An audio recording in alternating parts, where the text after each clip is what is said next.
But Reneus and Scarlowie weren't safe and sound at all. The track was very steep. Reneus and Scarlowie were determined to bump Freddy's buffers, so they were racing very fast. "Faster!" wheezed Scarlowie. "Faster!" Then there was trouble. Reneus raced right off the track. "Oh no!" cried Scarlowie.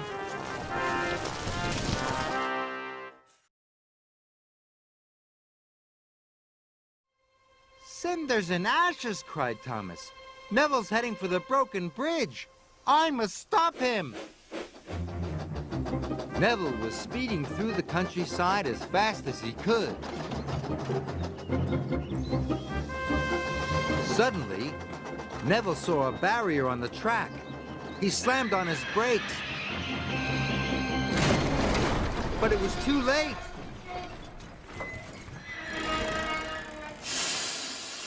Neville was in terrible trouble.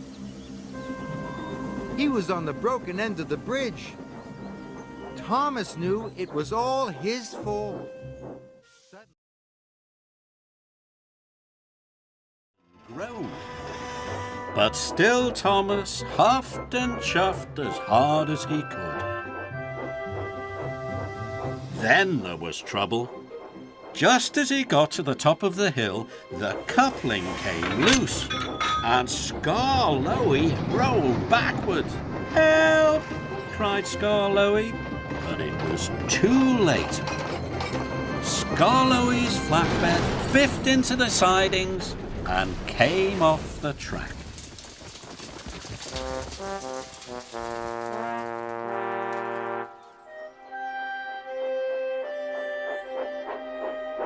"Oh no!" moaned Thomas. "The thing controller told me to go straight to the mender's yard, but I wanted to give you a big day out. Now look what's happened." Thomas was very unhappy.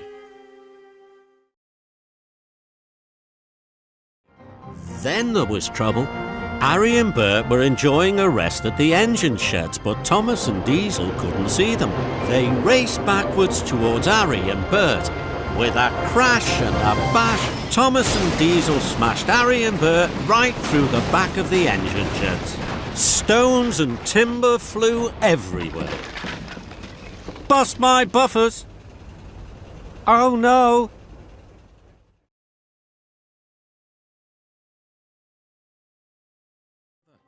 "Emily the late engine, Emily the late engine," they sang.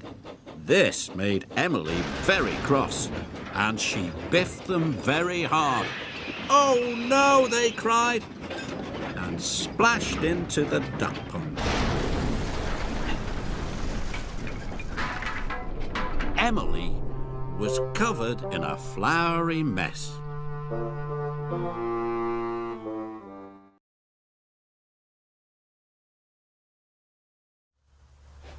"Be careful," said his driver. "Tar is sticky stuff."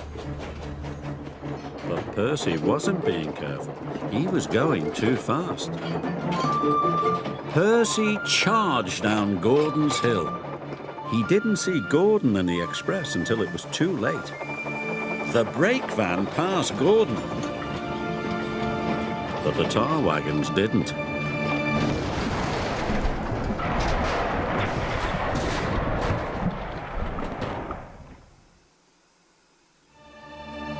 Luckily, no one was hurt, but Gordon was very cross. "Now look what you've done," he wheezed. "What will the fat controller say?" Percy thought he knew. "Oh no," he cried. "I'm sure to be scrapped now." And so Percy decided to run away.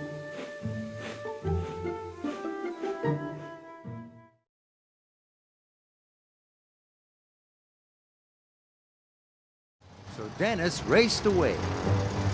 He didn't care about the tires. He didn't care about Thomas. All he cared about was getting far away from his work. His wheels were spinning faster and faster. Then there was trouble. Help, Cole Dennis! Help! Help! But this time, there was no one there to help.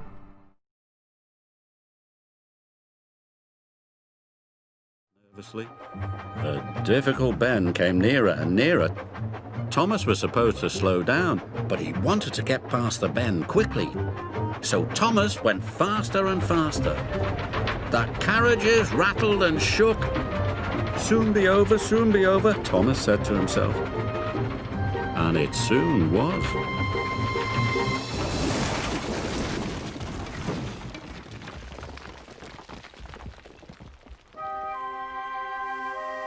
Luckily, no one was hurt. But Thomas felt sadder than ever.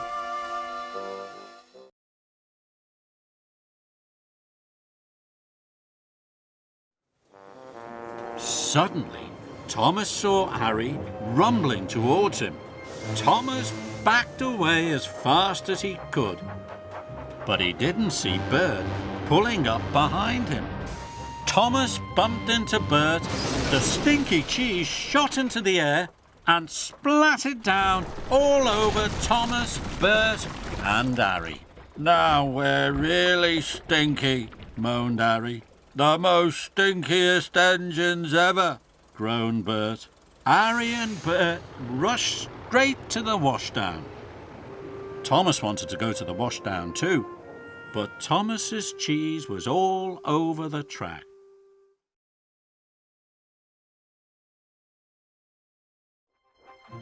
Thomas puffed as fast as he could, but he wasn't watching where he was going.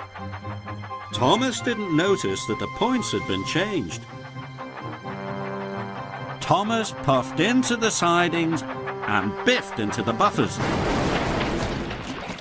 Sticky toffee splattered everywhere. "Oh no," moaned Thomas. "I can't give the children train rides when I'm this messy."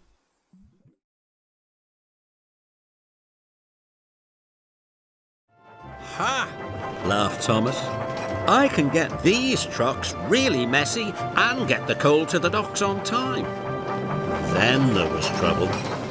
The rusty coupling broke. Thomas's trucks were rolling by themselves. "Cinders and ashes!" cried Thomas. Thomas applied his brakes, but he stopped too quickly. The trucks bumped into the back of Thomas, and the coal spilled all over the tracks. Thomas was stuck.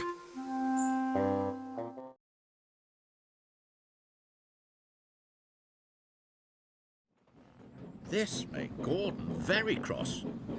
He was so cross that he didn't see the signal telling him to stop. And he didn't see the goods train ahead until it was too late. Luckily, no one was hurt, but Gordon came off the rails. He was covered in gooey red jam.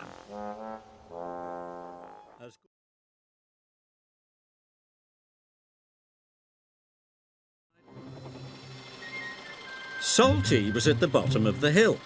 He was waiting for a signal. He didn't know Thomas was coming down the hill. Thomas was out of control. Thomas braked as hard as he could, but the fish trucks were too heavy.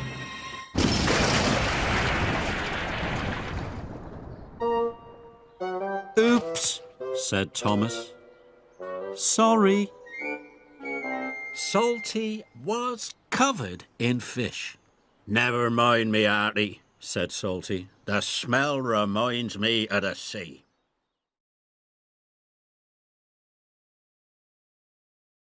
"I'm first."